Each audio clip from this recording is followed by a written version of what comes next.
to take to court. And then our process has generally been the state does the felonies and we do the misdemeanors. The state is so overwhelmed that they are quite a bit more reluctant to take on our felony cases, so they're getting dropped. And then the courts are overwhelmed. So what happens, all these leaks in the pipeline fall out here, and I've used an engineering diagram here, but this is the drip pan, and all of those folks get recycled out of the system. And it's been between 2,000 and 3,000 people who were arrested on misdemeanors that didn't go to trial and were not adjudicated. And misdemeanor trials are generally pretty simple ones. You know, you catch the guy with the property, and he blows a 2-0 on the drunk analysis or one of those kind of things. And so those people are being recycled into the system here. And to be fair, some of the cases got dropped because there was insufficient evidence. But on misdemeanors, particularly property crimes, that's not generally the case. In addition, the state crime lab does all the forensic crime work except fingerprints. We do our own fingerprints. And you've all seen the publicity about we're thousands of cases behind on rape kits in the DNA analysis. Right now, we've lost the director of the lab, they've lost staff, having trouble recruiting, and the backlog is back going up. Now, in addition, when you're driving impaired, you're stoned, that's a blood test. So the state has not been doing those. They've got a contractor doing it, and he's like do 40 cases or something. I've forgotten the time number. But some of our prosecutors,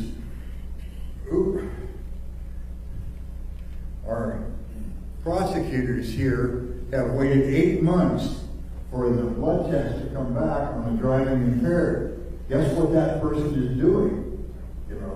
During that time, they may be very well back out on our highways.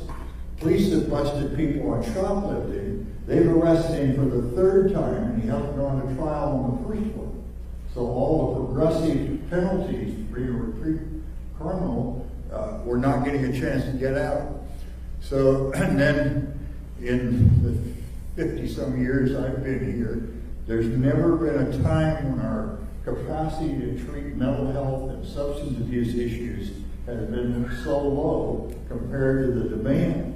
So we have court-ordered treatment, and there's not a place in the facility to do it. So we have people waiting for months to try to get into treatment that they've been demanded that they get, and it's not available. So all these things have part of the perfect storm. You combine that with the opiate epidemic that the country is suffering with, and you can see why we're overwhelmed.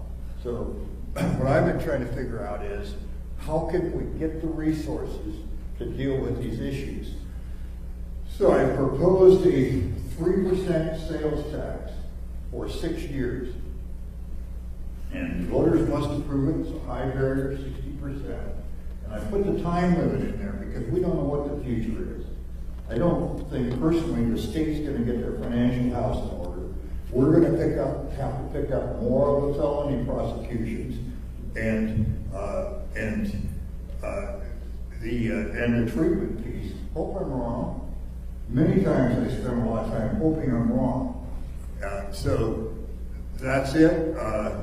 It's amazing to me. The administration has been very helpful. The mayor has said my analysis is pretty accurate.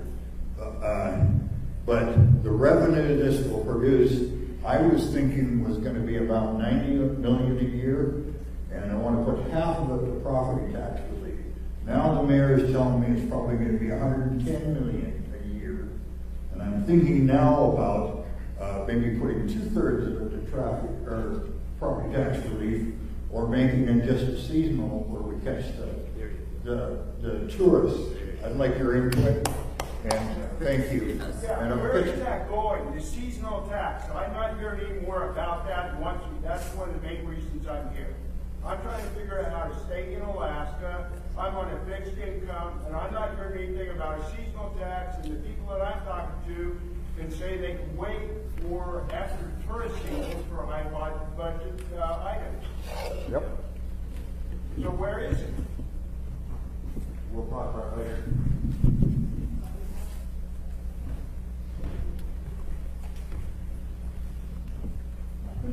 Please don't go away without asking your questions when we get a chance to actually do that from the microphones down here when we get toward the end of the presentations here. We have two more presentations, both of them on the alcohol tax. And I just noticed too that Chair Felix Rivera is here as well. So I know one is, you want to go first, Felix? Okay, so Felix Rivera with one of those presentations.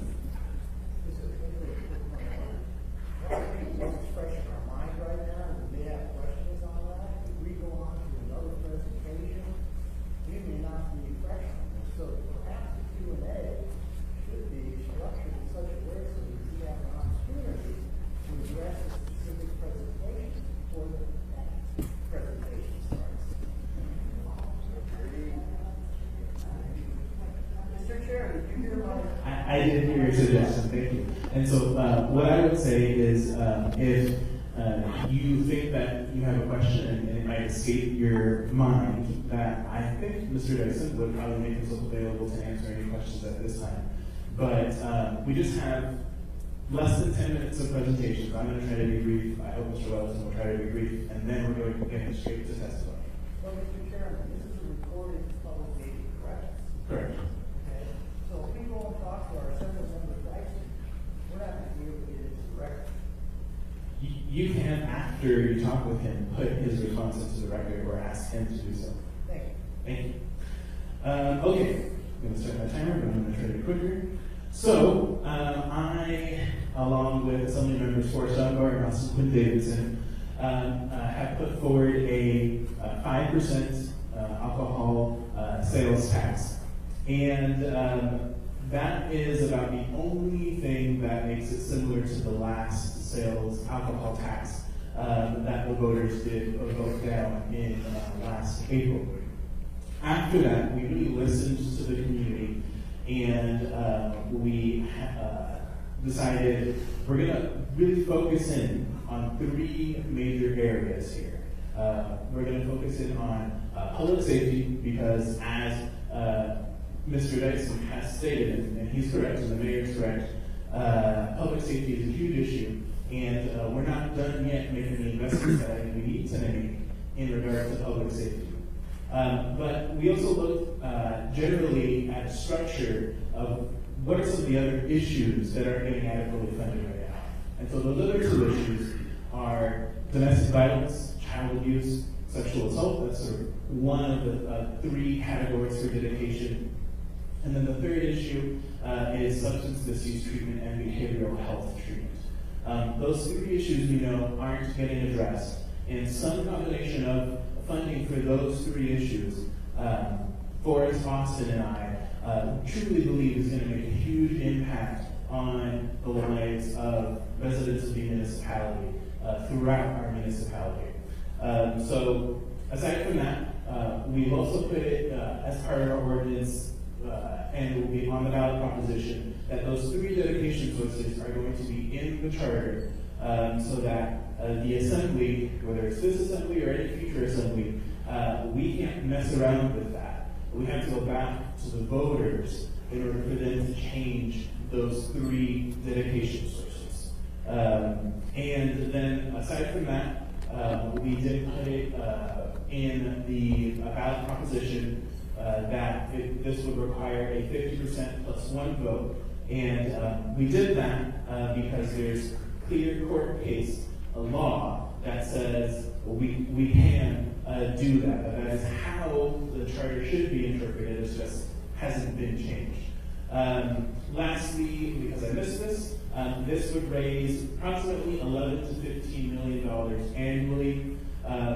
We're looking at sort of a third, but we don't have to stick to that. And that would be, if you look at just the public safety side, that would be about 6 new officers on the street, plus a good probably 6, 7 new non-sworn staff, which actually, surprisingly, is what I hear more often is that people are sick and tired of the long call times or of the, as Mr. Dyson noted earlier, of it taking so long for evidence or other things to be dealt with. So with that, I'm going to go ahead and end, and Mr. Welton can come up and do his presentation.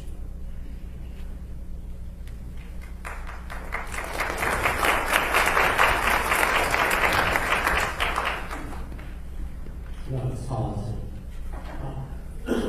So thanks. So we're building on the fine work of Mr. Rivera and the co-sponsors to his ordinance. Is I've offered what we call substitute version, the S version. Can you hear okay? We're doing this. Always better to speak clear.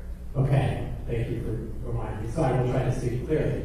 So I made generally 5 changes to the version that Felix and his co-sponsors came up with.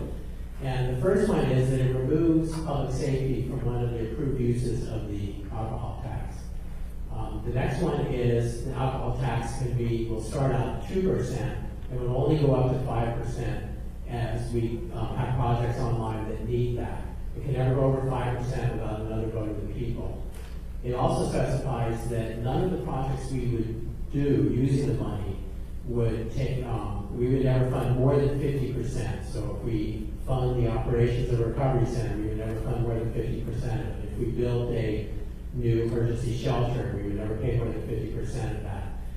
As we build these things, they will become statewide operations, and it's not fair that Anchorage taxpayers are paying the entire burden. So cap it at 50%. Also, it follows the charter's recommendation of 60% vote before we impose a sales tax, so it keeps that alive. And it also requires an annual report to show exactly how much we raised and what it went to. So just kind of recapping, taking on public safety isn't that I'm against police, I'm totally for public safety, but it focuses the money more clearly on our needs, the root causes of a lot of our crime, a lot of our calls for fire department EMTs, and that is the complete lack of mental health services in the state, of recovery services for alcohol and drug addiction. Those are usually state functions. As we saw Jason presented, the state is not doing these things. They have to be done, and it falls on us. So by taking public safety off, it lets us focus more of the money on new things that we haven't been doing otherwise. The flow between 2% and 5% is we shouldn't be taking the money if we don't have a clear, useful place to put it. So until we do it, we'll rise up. We have something very different from what we did last year with the alcohol tax we put for it. And that is, as part of the MLP sale, we will be required to spend $15 million building or developing what we call Alaska Center for Treatment for alcohol and drug recovery and for behavioral issues. We'll need money to operate that. Well, even, that'll be 4 or 5 years down the road before that would happen. So we won't need that full 5% to help operate that until later on. The 60% threshold, now it is legal, and we had a court decision that said simple majority is all that's needed to change the charter. But the citizens of Anchorage said very clearly, we want 60%. So I've chosen to honor that in the version that I put forward. The annual report is just, I think, a simple thing to say, here's what we're doing with the money and how it's working. So those changes I find meet essentially the goals of the first version, but improve on it quite a bit. I like to address too, it's thought we just want to tax alcohol. It's not about taxing alcohol. Everyone in this room knows we have some big problems in front of us. We have terrible amount of crime, and we see homelessness. The homelessness is largely mental illness, people falling into drug and alcohol addiction. We have to fix those. If we don't fix those, we will always be chasing crime. We're always chasing getting people out of this cold into somewhere more. We have to take care of these root causes of these things. And this lets us focus an acceptable amount of money to do those things. So, thank you. I think ultimately either of these versions brings us to a better Anchorage. We're doing things that we have to do to solve problems.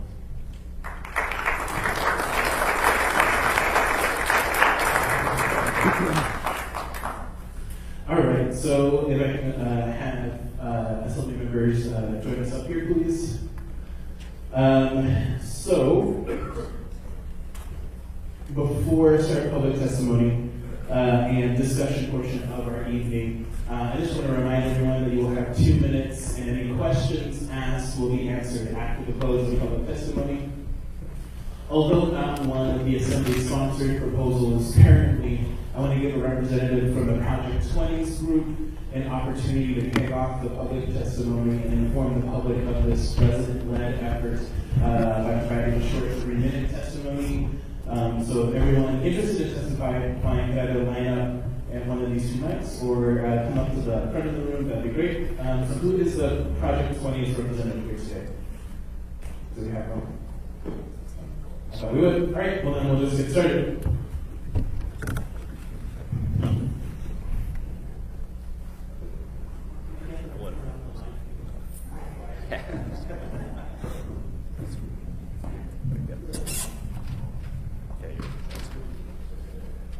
We ready? Yeah, hi. I like your proposal. It's an interesting idea. I'm all about taxes that are constructive, though, for the citizens. I'm all on board with taxing people during the summer and still giving us relief in the winter for those who actually live here. Right? We know the population about doubles in Anchorage during the summer. So, what it would do for businesses if you actually did tax only in the summer, say 5%. 5% up to X amount, whatever you guys pick. Obviously, standard services such as food and stuff will not be taxed. What you could do then is you would take the businesses in the city, and they'd have more of an even flow of revenue throughout the year. They wouldn't make all their money in the summer because the residents would buy in the winter, and that would give you the opportunity to do what you're asking for. I do think there's a definite crime problem here. I just moved up from the lower 48, and I was shocked at all the petty crime going on, especially with people, banging on people's doors and trying to steal things out of their cars. It happens all over Hillside. It's quite remarkable.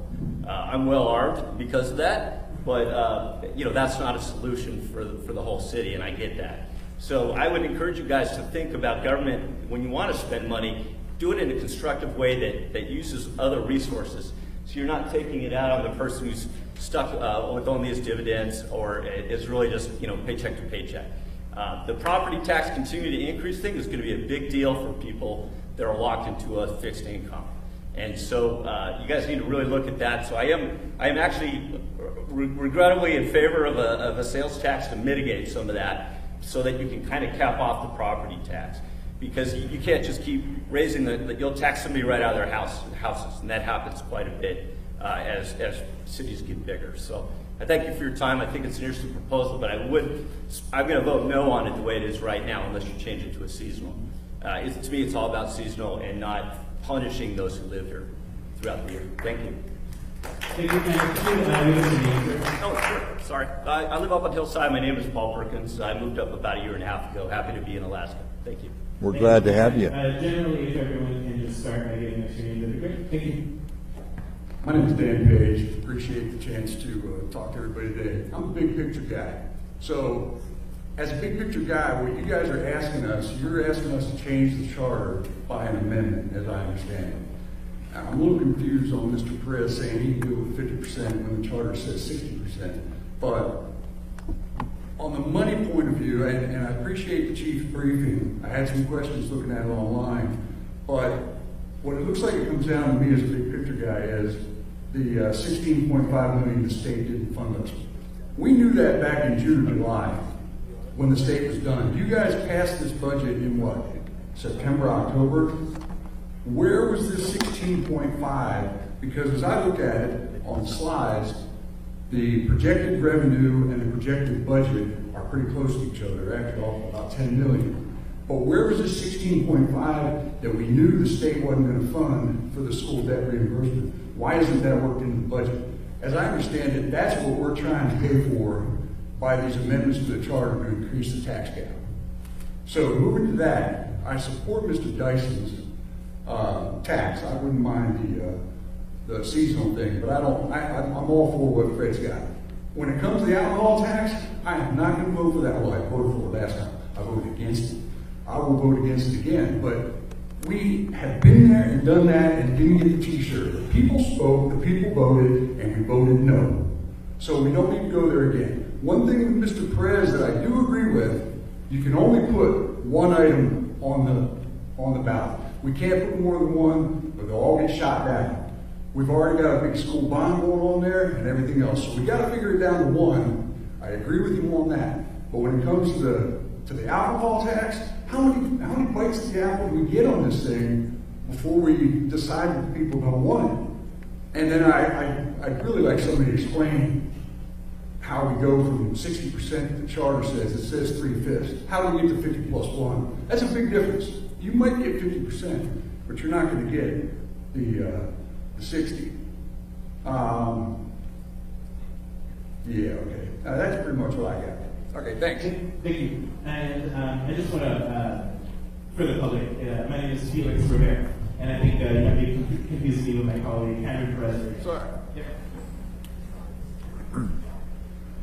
Hi, I'm Joel Hintz. I've lived in Eagle River for 35 years. I respect Fred Dyson and Crystal Kennedy, and I don't know the rest of you.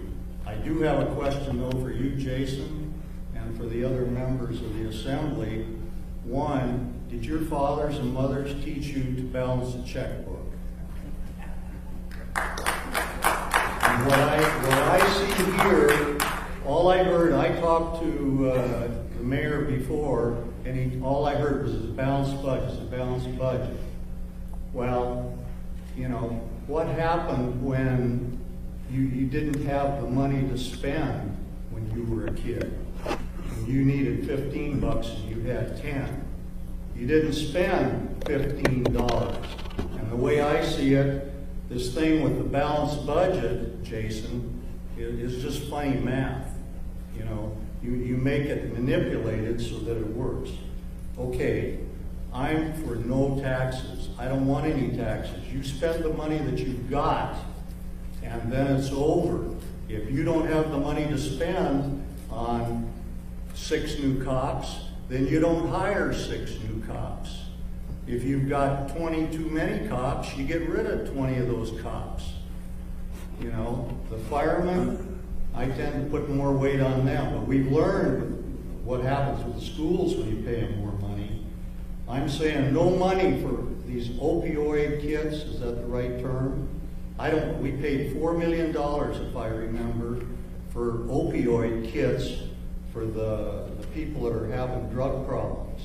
They're having drug problems, it's their problem. Their families know they're having problems, and that's how it is. You know, life's tough.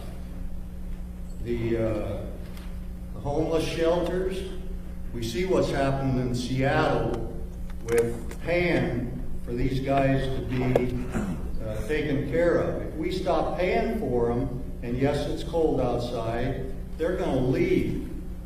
There are not going to be more of them here in town. Can you wrap it up, please? Bottom line is, I'm for no more taxes. And thank you for your time.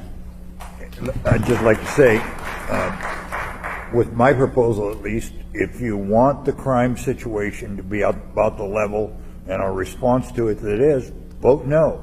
If you want to reduce the crime and a significant impact on citizens, then here is a way up. But it leaves the voters out there in charge, so that and we'll only spend what the voters say what they spend. You, sir, I respect your thoughts. Okay, thank you. Yes, sir. Thank you. And as I said earlier, after we're done with all of the public testimony of folks that are interested in testifying, then we can have that discussion. Thank you, Mr. Chairman. My name is Michael Zapaduro. I guess my first question to the Assembly is what, for 2020, what is the property tax assessment increase for downtown?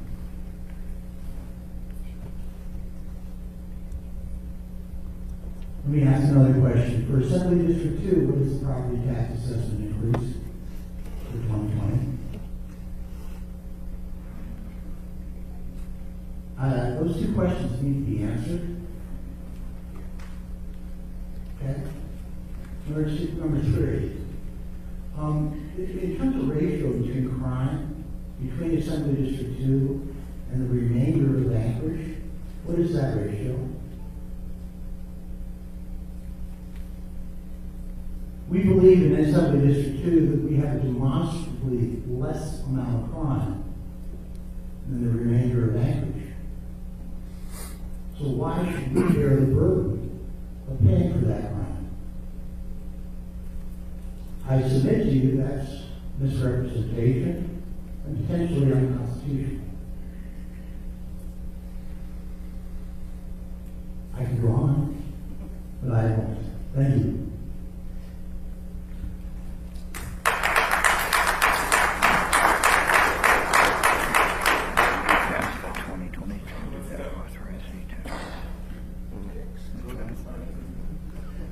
Please excuse my violation of Robert's Rules of Order earlier, and I wish that there were a lot more people here than there are. And I am on a fixed income, and I've lived here for 30 years. And my daughter presented at the state, and you were a representative at the state level at that time. At least you had a secretary to acknowledge what she had done. But we got a mess, and what I'm looking at is a bunch of Band-Aids. What if I quit drinking my scotch? What if potheads quit smoking pot? I mean, we're basing an economy on something as variable as Juneau. And Juneau ain't real solid. And I don't expect that Juneau is going to get any more solid, and I voted 3 times to move it. And somehow it's still in Juneau. And I guess that's pretty much all I got to say, is that I think that we need to start looking long-term instead of Band-Aids. And when we're looking long-term, we've got people coming up here who enjoy coming up here. My family enjoys coming up here. And when you ask them how much sales tax they're paying in Michigan, or sales tax they're paying in Iowa, or sales tax they're paying in Washington, they don't know. And we're used to not having taxes, and I'm Oak Park, and all of a sudden my property taxes dropped, and I appreciate that. I didn't apply for it until 2 years late, because I could afford it, but now I'm getting to the point I can't afford it. And I want us to figure out how to stay in Alaska, and it's cold outside, and my heating bills and electric bills are going up. And Juneau isn't helping us with a 9% reimbursement on Medicare. And 1/3 of the doctors in the state don't take Medicare. So we're looking at much broader pictures here than just this. And I appreciate the time that you put in on this, but I could have pulled that up online and have pulled that up online. If you could wrap it up, sir. Time's up. Okay. I'm done saying what I was going to say, but I hope we can come up with something solid. And we're going to come up with some solid as citizens, not through politics. And what's your name, sir?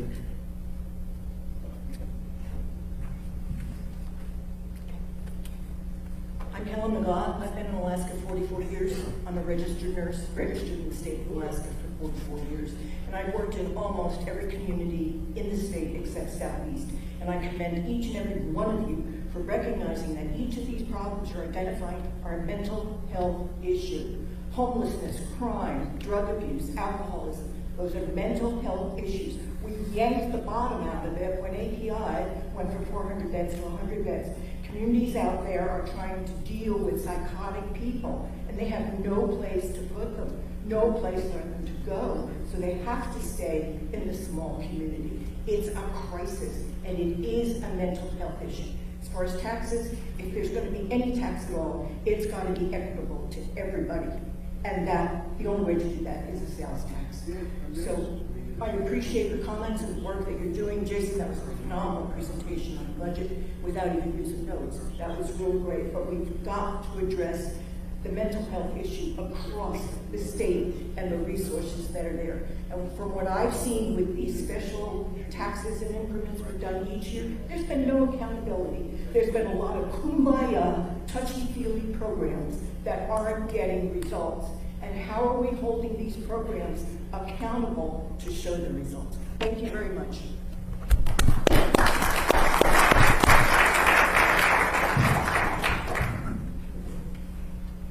Hi, my name is Matt Hickey, and I'm a small business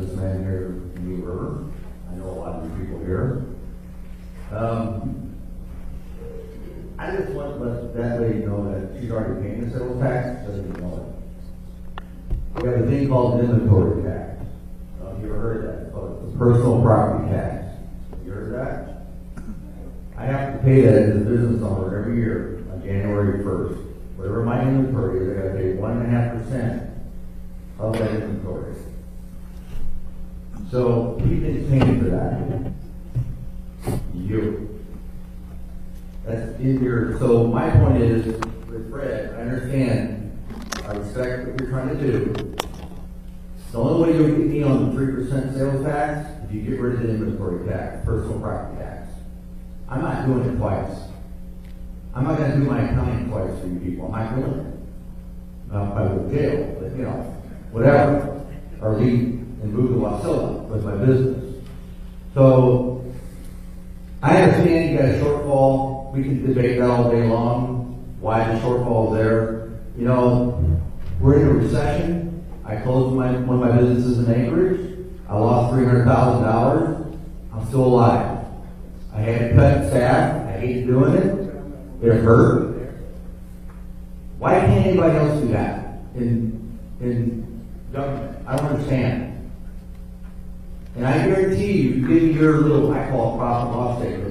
You give me your whole list of stuff that you guys are paying, I'll show you where you can cut and we'll still survive. So that being said,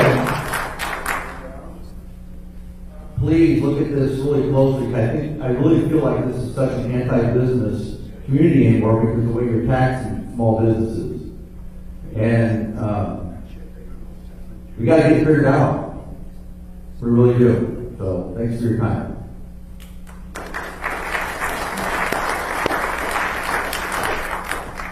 Thank you. My name is Bob Kuhn. I live here in Eagle River. I've been in Alaska since '66. My question is this. How many people does the municipality have working for them that live in the valley and pay no property taxes to the municipality?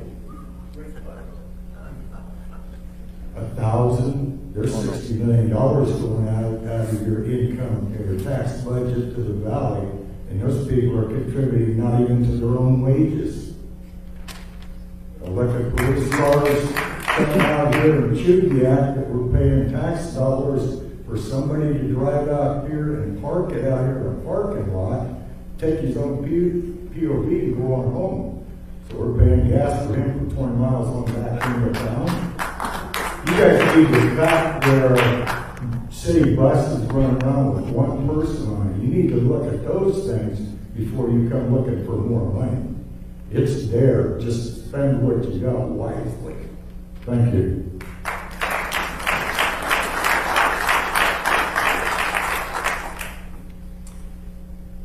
I'm George Reinier. I've lived in Eagle River for 50 years. Thank you for allowing me to speak to you tonight. I pride myself in living in Alaska, in living in the United States. I think of ourselves as compassionate, wise, and progressive kinds of people. That involves taking care of those folks who are unfortunate, who for no problem of their own have become mentally ill, for those who have made bad decisions and can't get out of those bad decisions because of addictions.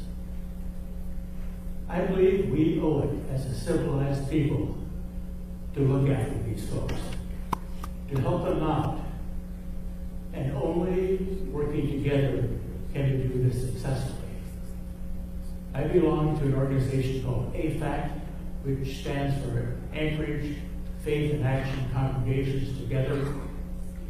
And we are very interested in the municipality helping us take care of those who are unfortunate, who are homeless, who are mentally ill, who are addicted, who can't get out of the problems that they're in.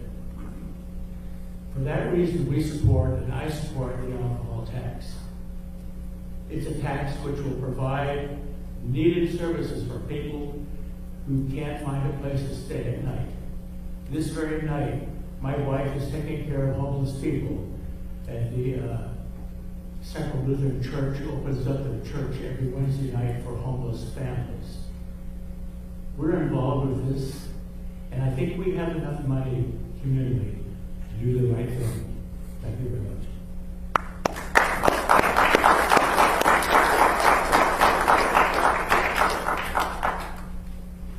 My name is Mark Keller, and I live in my wife and my family live in Newton. Proudly serve with your husband, Chris. On the taxes, before we jump into it, you know, you guys say you're going to spend them on capital projects, and you put out a handful of them here tonight. And if taxes were going to go for those specific capital projects, that's fine. But me as a citizen, as a payer of taxes, from my property taxes and stuff, am I guaranteed that if this new sales tax comes up, is it going to be put into the projects you mentioned? How about jotted down some information? What on the S&P payroll for errors for the employees? So there's $16 million in payoffs to the union employees due to the S&P payroll errors. Am I going to guarantee that this new tax is not going to go to that versus the other projects? Fred, I respect you. You work with my wife in the state. And then, you know, why didn't the public get information about the water rates when the sale comes? Yeah, you need to check into that, Crystal. For the sale of ML&P, what's going to happen to that? So that goes to the Treaty Act. So then the Treaty Act privatizes that, come back to us. Now I'm on the well. It's the reason I'm off my house. But how about all the other folks? Now I still pay for sewer. So am I guaranteed that this is going to happen to the projects you said, and it's not going to be sucked out to go to these other places that the public is not aware of it, but not kept up the process? Time's up, I appreciate it.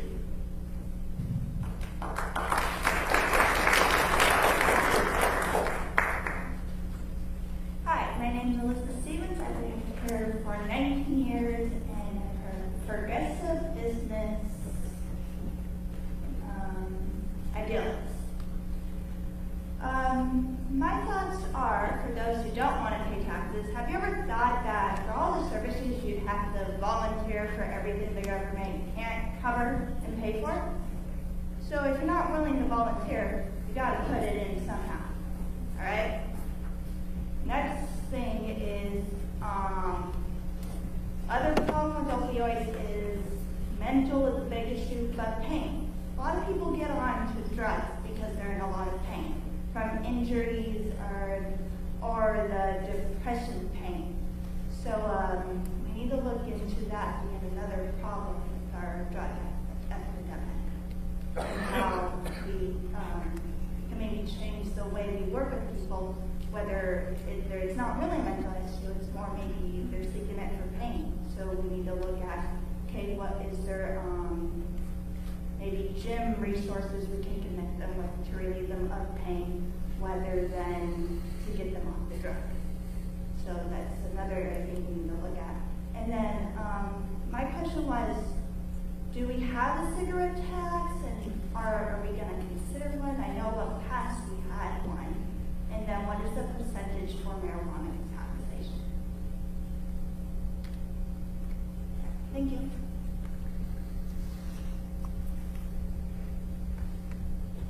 Hello, I'm Ken McCarty, I live here in Chuviac. And one of the crucial things in this evaluation is efficacy of programs. And before we start taxing, we need to look at that and have standards in place of expectations of what those programs are going to be producing and such. Right now, we don't have that. I'm owner of Discovery Cove Recovery Wellness Center.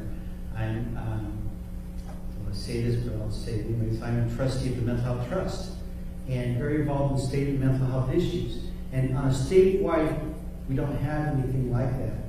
So we really need to have that in place. Otherwise, we're going to put together a program and waste money, truly. And I've seen that already in Anchorage where money's gone to waste and programs have shown up, taken the money, and then no longer exist. So let's take a look at that first. There's good reason for doing some taxes and some things, I believe. But right now, I think we've got to look at that before. I just recently was quite a few places in the world. And the emphasis of my travels, the question was the homelessness and what kind of homeless situation exists elsewhere in the world. I'm not going to address that. I don't have the time to address what the concepts were of homeless, but it's not just an Anchorage thing.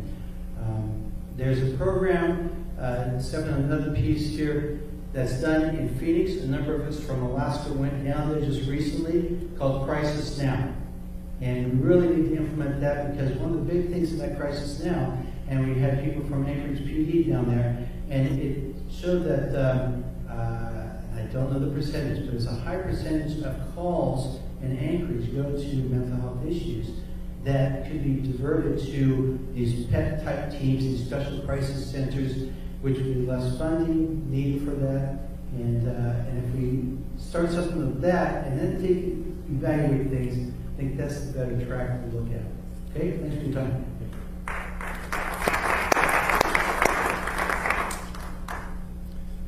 Good evening, everyone. My name is Jonathan Cannon. I'm a recovered drug addict, going on 3 years clean now. I've been in Anchorage for 24 years. I've lived homeless for 3 years, dealing with heroin, meth, alcohol, crack, ecstasy, every single drug out there you can think of I've done. I'm going now. I am totally up for the 5% alcohol tax. It will help a lot, but I'm just curious and I'm scared to vote on that, and I think a lot of us are because you guys say that, oh, we need a detox center and there's going to be a detox center or this or that, but nothing has came yet for the last 6 years. I had tried several times in Alaska to get clean. I have no family to fall back on. All my family are drug addicted. They're addicted right now. My mom, everyone out there is addicted. That's my personal life. So when people say, oh, fall back to your family or go back to your family, people out there like myself in our time or our generation don't have family to fall back upon. So I really hope that if we do vote and the past does go for it does clear that you guys are strictly with your word and you guys open up at least a 72-hour detox center or a week detox center and then have people like myself who have lived experience in recovery with no detox, no government controlled supplements, no anything. I gave my life to the Lord. Thank the Lord. Thank you, Lord. Thank you, Lord. Thank you, Lord. Thank you, Lord. Thank you, Lord. The Lord can heal you, but you have to have a detox with medical support to come off of that. I died 3 times. Thank you for people who brought me to the hospital to revive me. Thank you for that. And thank you for the Lord to revive me. But now I run an 8th generation rehabilitation. It just became a nonprofit. I'm still working on a couple of things. But I do a co-op living facility, which are for sobriety support. It really does help. So please get the detox center there so that the rest of us with our support and all the work we want to do can actually do the work to help, because we can't do it without medical support.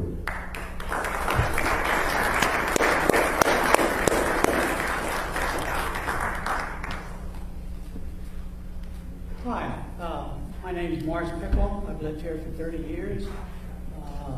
Spent 30 years in the military, and then I came up here to Eagle River and taught at West High School for 25 years.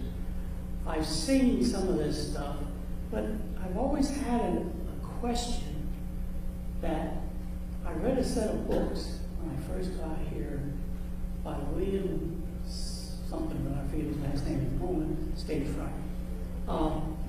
And it was very good in telling me or teaching me about the mores and the cultural stuff that came down across the bridge and down through the United States and stuff, and Alaska, and it helped me to understand some of the social stuff that goes on in Alaska. And as I look around this room, there's a lot of predominantly white, Presbyterian, whatever you want to classify it, Caucasian people in this room. My question, I only have one question, is where are our native corporations and other major social science people to help out with this problem that we have here? This is a social science laboratory. Well, let's get some of these people in here to learn about it and help out solve this problem. Because it is solvable. It just, we don't have the resources to finish it by ourselves here. But we build big buildings downtown, big fancy buildings for corporations that have lots of money. Maybe we need some of those to get involved in some of our problems. Thank you.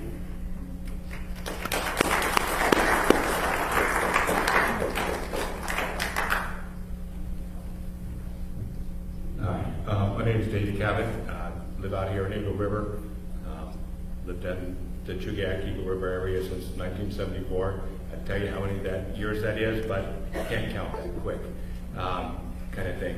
So a couple of things I guess I'll say is that I'm generally not for taxes, don't like the amount that I pay now. I'm willing to pay more through a sales tax.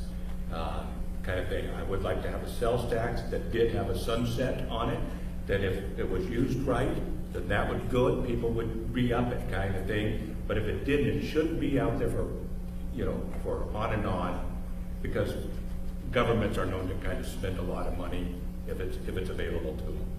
I think dedicating part, and so I'm not just for the alcohol tax, I'm for the whole sales tax thing. I don't understand and agree to the seasonal aspect of it. I think that'd be difficult to manage. I think it'd be sit back with a lot of people that come here in the tourism side. You would be feeling as if you were paying the higher rate, not getting the Kamahina rate. You know you're getting screwed. That's, I don't think, good for tourism type of thing. I think taking a portion of it and going to help the homeless is exactly the right thing we can do right now. I think the homeless is about 1,400 people in Anchorage. They do a count twice a year. That's 1,400 people out of 300,000 people, or close. I know it's a little under that now, 296 maybe. But that's like 1/2 of 1% of the population of Anchorage. And that tail is wagging this city's, the dog of the city. It's disheartening how many people are upset with the homelessness, but it's only 1,400 people. And if we can't fix that now, I don't know when we'll fix it, not when we get to the Seattle type of situation. Now's the time to do it. And it is mental health, in my opinion. It's mental health and addiction, and it does need to be there, and they've got to take care of it. And that was my time. So, thanks.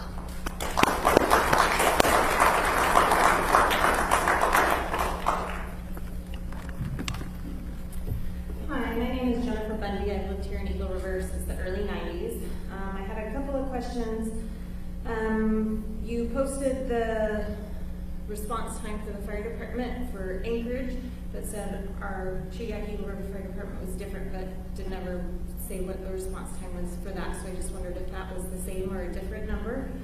I think that I agree with several people that we need to go back and look and see where cuts can be made, like in our own household budgets. When we have too many expenses, we have to find somewhere to cut. And I think sometimes we lose when we're way up here in the umbrella. We lose connection with all of these things down here, and somehow those need to be looked at a little bit better to try to find out where some of those cuts can be made. I think that we are often asked to add additional taxes that just keep piling up and don't ever get any of the relief from that. And so I have a hard time being asked for more. So I appreciate the sunset on Fred Dyson's proposal, but I think that we should start with the cuts.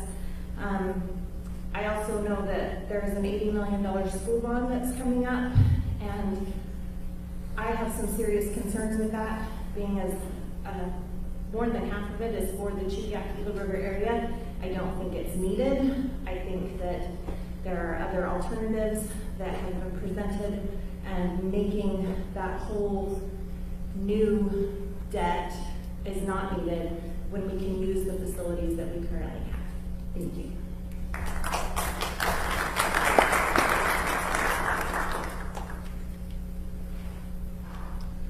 My name is Jason Rampton. I've lived here most of the time since 1986. I was in the military back then,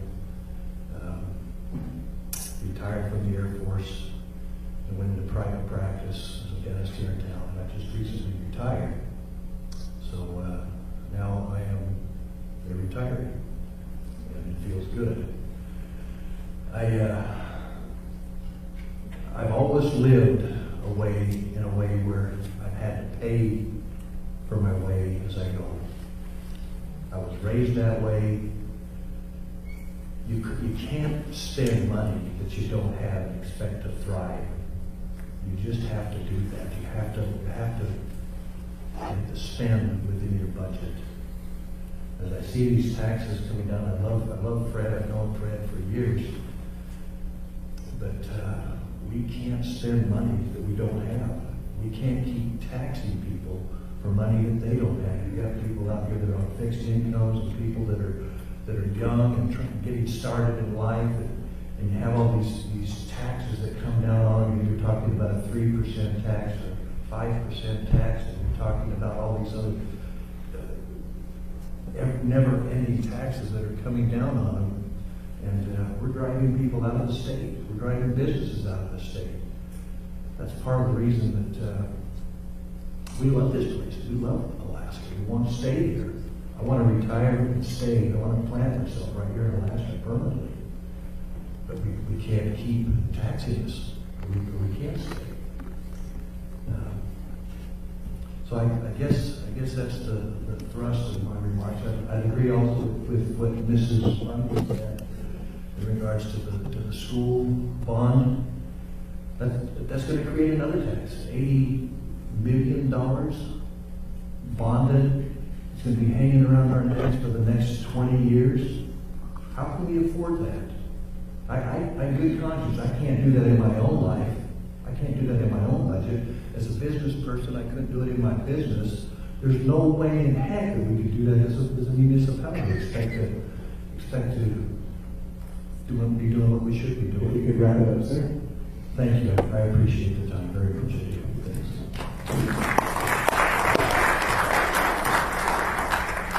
Hi, my name is Marty Garbage. I've lived out here for about 15 years. First of all, I'd like to thank you guys for taking your time out of your busy schedules to come out and present the Southern Area multiple times from the municipality, and I appreciate it.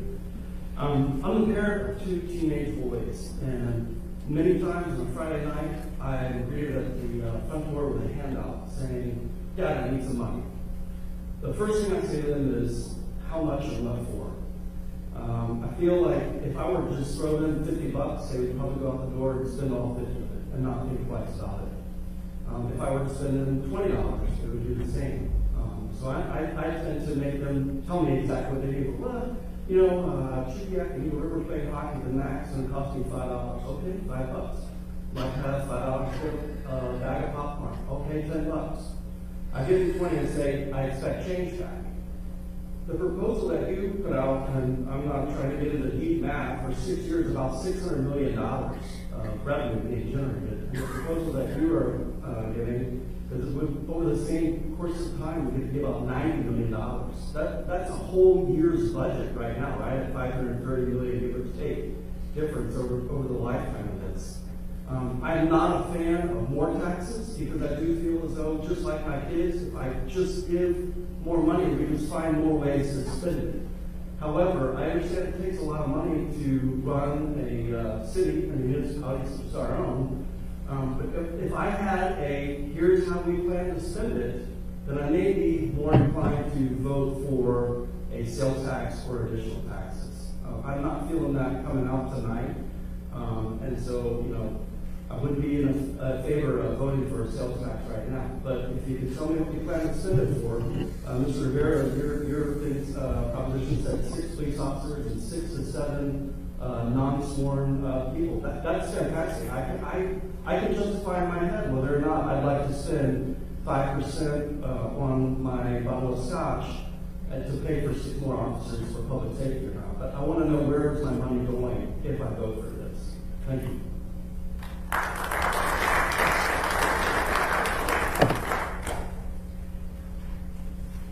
Good evening. My name is Daryl Parks. I live near Eagle River. And I just want to kind of expand on what the last speaker talked about. Fred, I appreciate your drawing because it really helps me understand a little bit. Felix, when you talked about your proposal, you said you had 30%, 30%, or maybe it'll be 30%, maybe 60% or something like that. I think that really goes to the heart of the matter is we don't know what your plan really looks like. And as part of that plan, we don't know what right looks like when it's successful. And I think that's what we need to see. We need to see where exactly the money's going to go and what kind of metrics you're measuring that by so we understand if it's successful or not. Because there's a lot of money going down the drain right now, but some of the problems we're seeing in the municipality aren't getting any better. So I would appreciate seeing some of that detail in your proposals when you come to us as the taxpayers for that money. I think that's important for us to see. Thank you. Thank you. And unless there's a lot of objection, we're going to go ahead and end the public testimony after you, sir, and then we're going to go back through all of the questions. All right, I'm Tracy Johnson here in Eagle River. I have no problem paying for services through taxes, and I agree with you being able to reduce property taxes to 3%. But what is not being held accountable for is, other than the article in the paper, and didn't see on your budget, but there were, what I understand, $100 million in the SAP program. It's still a failed program. It still doesn't even completely work, for payroll. And that didn't even count what you had to pay for the union, correct? You still have that in there. We're talking about a $15 million facility that we're going to go on the hook for, that MLT will, that sale will put in there. But there's no plan. What does $15 million even get you? You're looking at 40-something million to renovate a school because you said it's cheaper than building a new one. 15 is not going to get us a facility. Even if the state's going to put in another 50%, 30 million is not going to build a treatment facility. So what's going to happen is we'll agree to do that, and then the city's going to have to do the 100 million to probably take to build that facility. So we got to be realistic, and we got to be accountable to the citizens. I mean, $100 million for software program is pretty ridiculous. What I understand, I wasn't here when it started, but it's been years and years and years of continue to pump money into the software that's pretty much failed. How much longer are we going to continue to pump money into it? And we're going to continue as a municipality to hire people to try to fix it, to make it right. But that's why you got to be accountable for the money you ask for.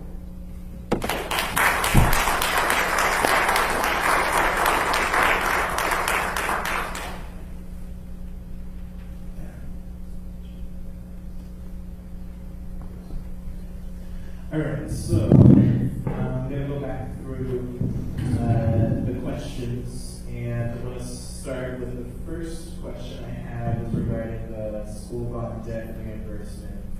I'm just going to open it to any of the members if you want to talk about that, or if you can Tricia, let's talk about that.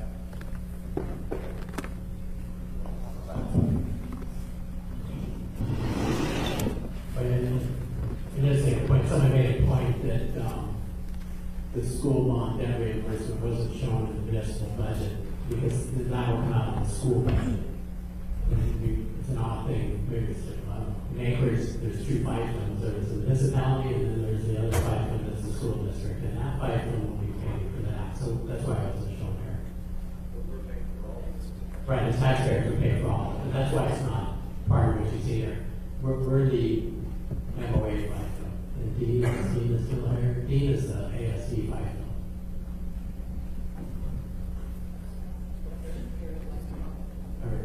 So the next question is regarding a charter amendment, and specifically with the proposal that Mr. Dunbar and Mr. Davidson and myself put forward. Part of the question that you'll be voting on is and this is sort of specific to this one proposal, for that 60%, shall we reduce it for this one proposal to 50% plus one? There's a history of doing that in the city. If you look at the bed tax in the municipality. If you look at the bed tax, right, that was also another one of those proposals that we asked to voters for this one time. Shall we do that? So that's the mechanism that's going to be used for that. Next is regarding property tax for 2020. And I think it was Susan asking about Anchorage and then asking about comparing that to Eagle River. Downtown. Okay. Sure. Sure. So I guess so. The first answer to that is we actually aren't going to set the mill rates until April. So can't tell you too much about 2020, but it's really different for all of the areas, right? It depends on what service areas that you're in. You know, if you look at the hillside, it's a pocket of different Thurston's within those service areas. So I think it all depends on where you live and what your property tax rate looks like. I would also just add that within the budget that we passed, we talk about this. On average, across all of the different districts, it looks like it will be about a $6 per $100,000.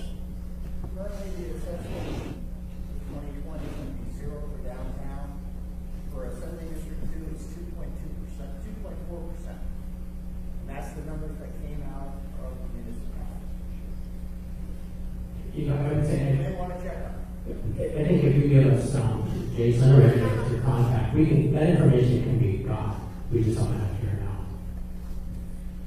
And then the next question you asked was regarding the ratio of crime between Eagle River and the remainder of the municipality. I don't think anyone has an answer to that one. We can just get that another time. We can check on that. We'll talk with Chief Dahl at APD, and we can make sure that there's a response to that.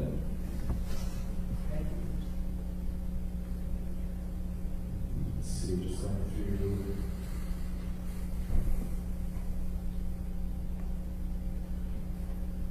So there was a question of, I don't know if there was an expectation to have a real answer to it, of how many municipal employees live in the valley, commute in, and I don't know if there's an answer to that the administration has, or if anything other is. They should find out, because it's our tax dollars that are paying their damn wages.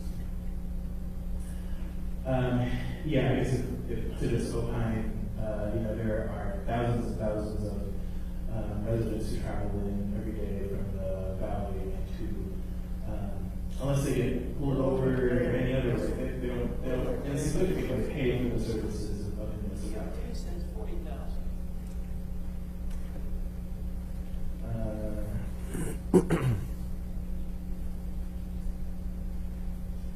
So there was a question about how do we know that the money is going to go where you say it will, and that's part of the reason also why we're amending the charter.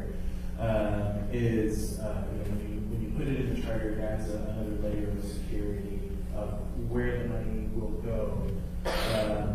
There's been examples of that done in the past where we added that additional layer of security and accounting. Our accounting folks did an amazing job of being able to separate out the funds. There's a multitude of different funds. Accounting does an amazing job making sure the funds get spent in the appropriate places. I'm going to add to that a little bit. All three proposals have, two of the proposals currently have, and I'll be bringing a form for the last proposal, either an annual report or an audit.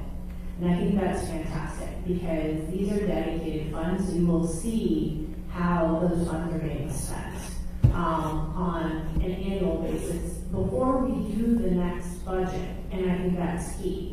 So I think there is some reassurance in all three proposals that we are spending the money as dedicated, and we want to be as transparent as possible about that. Thank you. Then the next question. Oh, Greg, go ahead. Yeah, I think Meg kind of gave the answer. But indeed, we have our own audit. We have BDO, a very good, highly respected company that does this, and it's certainly my intention, if we raise money for the crime fighting and public safety, we're going to stick the auditors after to make it. Something I was thinking about that today, each of the things we'd like to do, or I'd like to do on the crime treatment thing, it's going to take some ramp up time.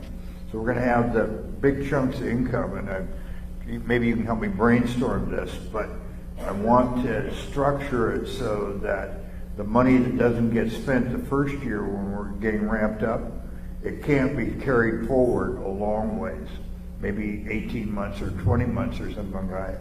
And if it doesn't get spent as we intended, it goes to the property tax relief, and which would be really helpful. I don't know if it got said, I have hearing aids here, but we can't, under federal law, discriminate against the people because they live in Wasilla. You know, and the same way we really can't enforce much local hire, because under our U.S. Constitution, you got to treat everybody the same. So, yeah, thank you. Thank you. There was another question regarding water rates and Pena. Can you have the answer, or if you want to get the answer for overtime? I think what would be helpful is to have clarification on really what the question was about water rights, because if it had something to do with the, I can't remember the name of the lake, it's not a Puna, it's the other one that's on the Kenai, where they're sharing costs from the electricity generated from the hydroelectric plant. So again, the clarification on that question would probably be. Then next question is regarding a cigarette tax. Yes, we do have that. It all goes towards property tax relief, I believe. And the total amount annually is around $20 million. Yeah, that's that really quick. As cigarette usage has gone down, tax revenues have gone down, and that money has to be made up for in property taxes because it is under the cap. Is that right? Under the cap. Yeah, okay, great. I just quit drinking, so, yeah. Well, you know, hey, there we go. That was small things. Thanks. Then next there was a question about the percent of marijuana tax. What is it? 5%. And I think it was presented here that all of that annually raises about $4 million. That also is property tax relief as well. Sure. And again, that's a sales tax that was voted in by the people, and to raise it beyond that 5% would take another ballot. I just want to clarify, that's not quite accurate. When the voters approved marijuana tax, I believe the voters said that the tax could go up to 12% total, but that the Assembly had the ability to raise the marijuana tax by 2%, but not more often than every 2 years if they decided to do that. So there is some flexibility in there that the voters did give the Assembly on the marijuana tax.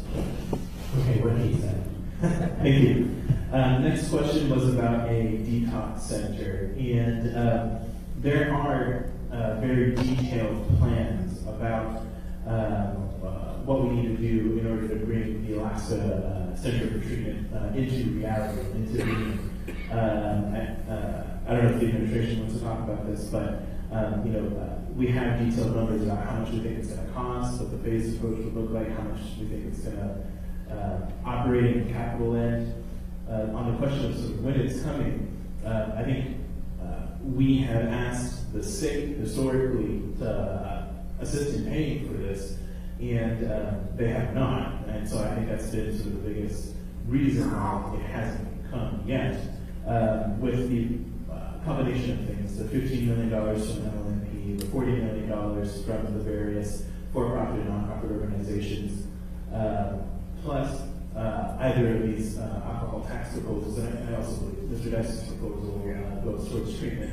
A combination of these things, I think, is really what's needed. So it's not just sort of the municipality or residents of the municipality paying for it. I also believe we did put in a request to the state legislature in our program regarding this.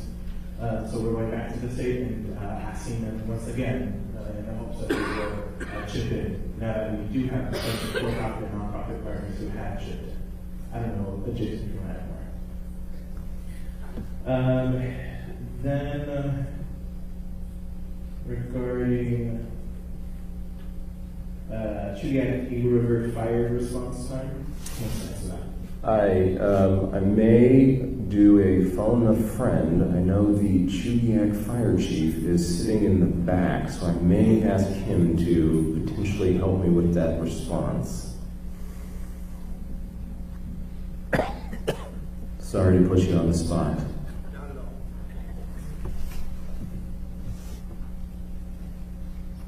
I don't have that information. I'm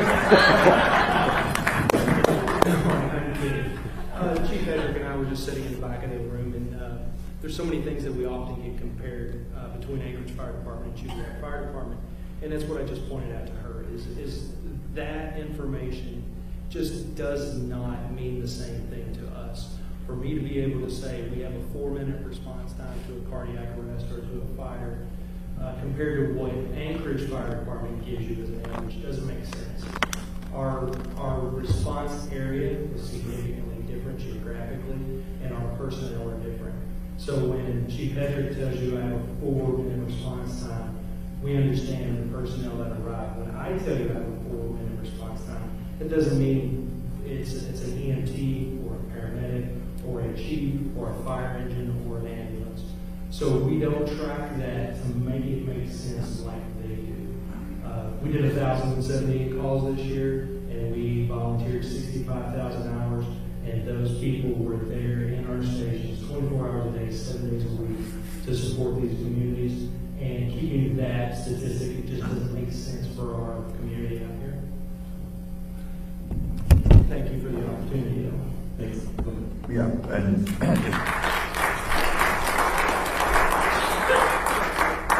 yeah, well, just a personal thank you.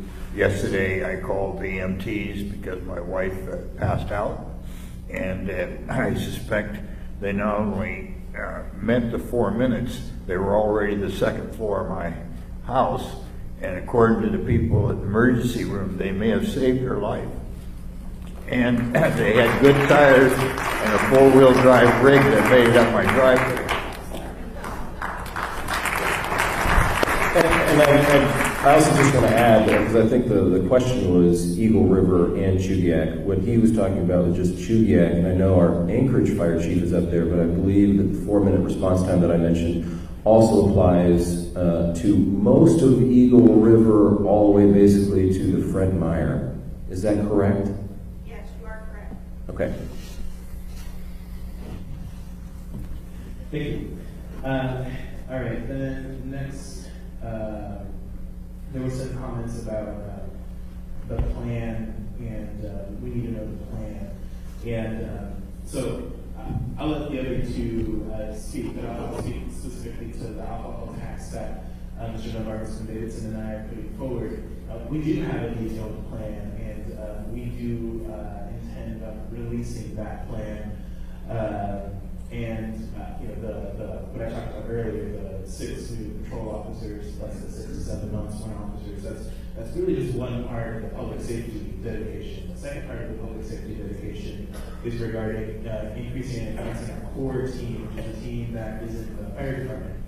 And we actually got a great statistic earlier today. Some of the work the core team does, they work with the highest users of the fire department to try to reduce their use. And so one of the highest users, we were told earlier today, average until very recently, until the core team existed, about 100 calls for service. So they had to come out 100 times annually, if I got that correct.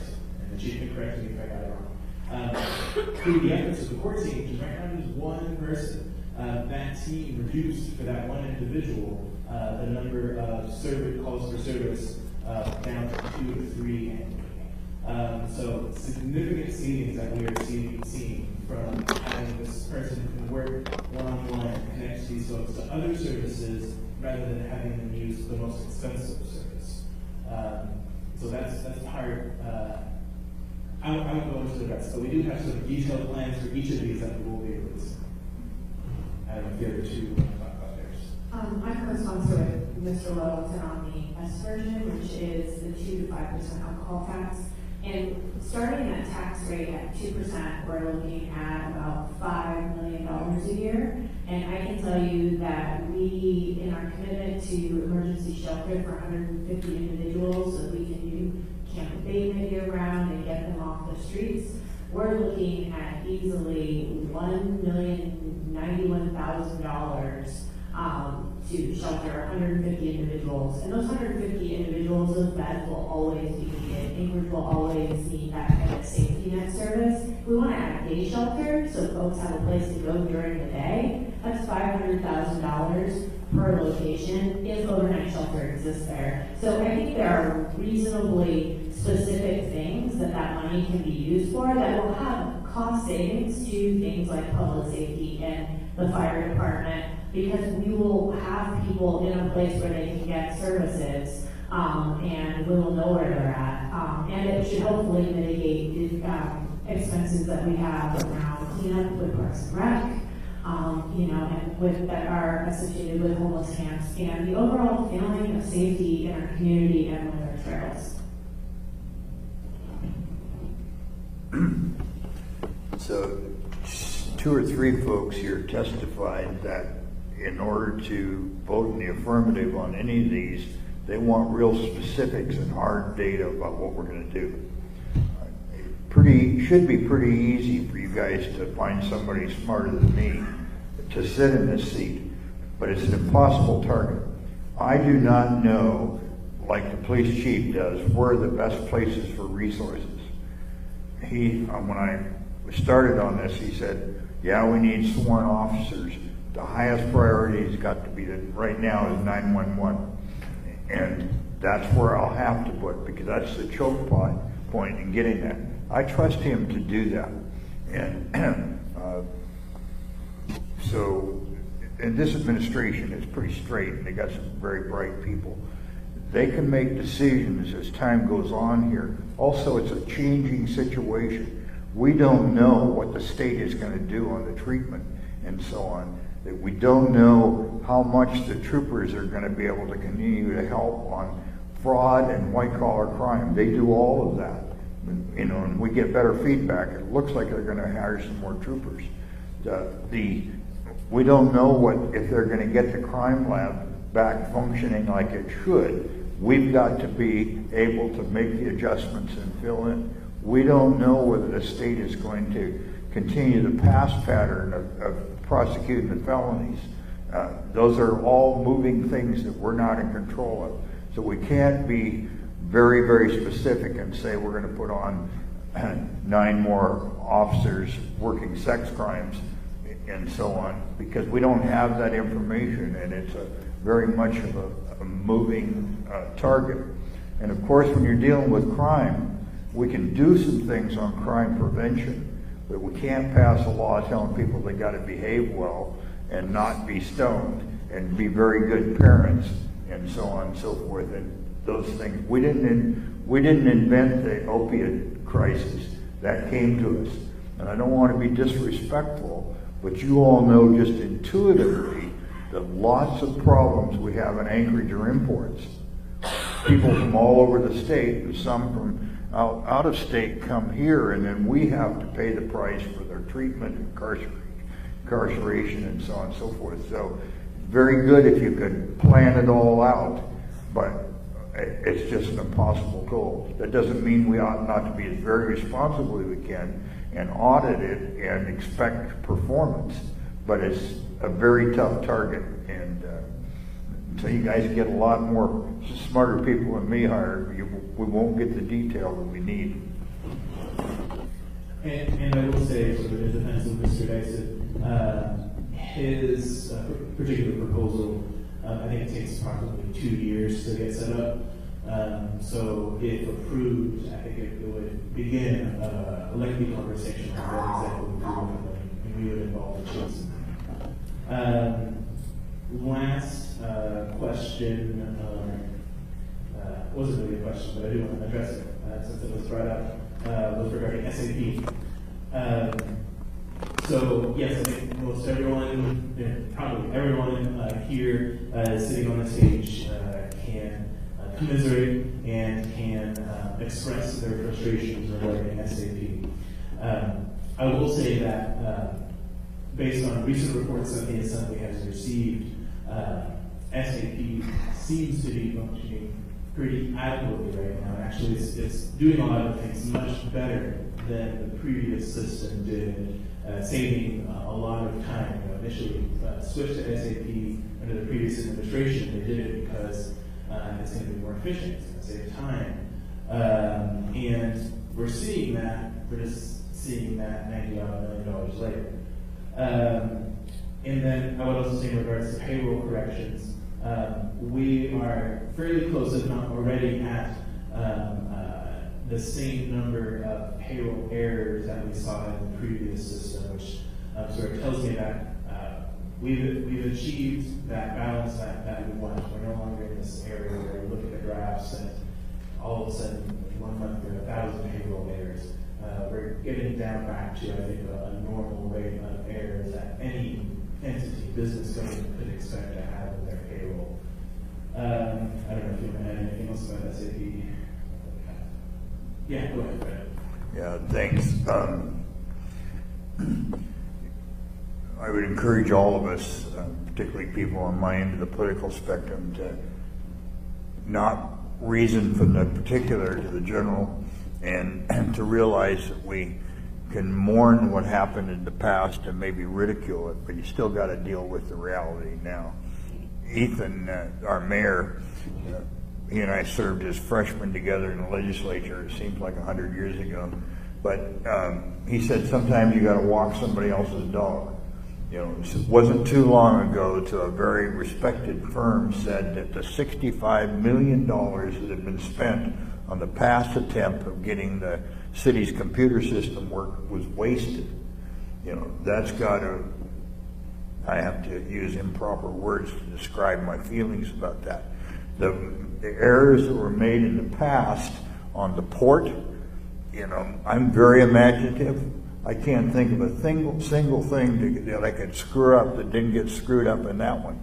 And there are multi-million-dollar lawsuits going on trying to claw back the mismanagement and so on and so forth that happens there. So it's easy to say, all you public officials always mess up everything.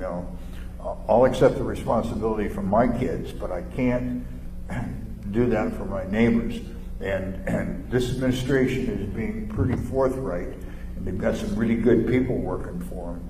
And we can't say that just because these mistakes were made in the past, that we can't do a far better job and learn from our mistakes now.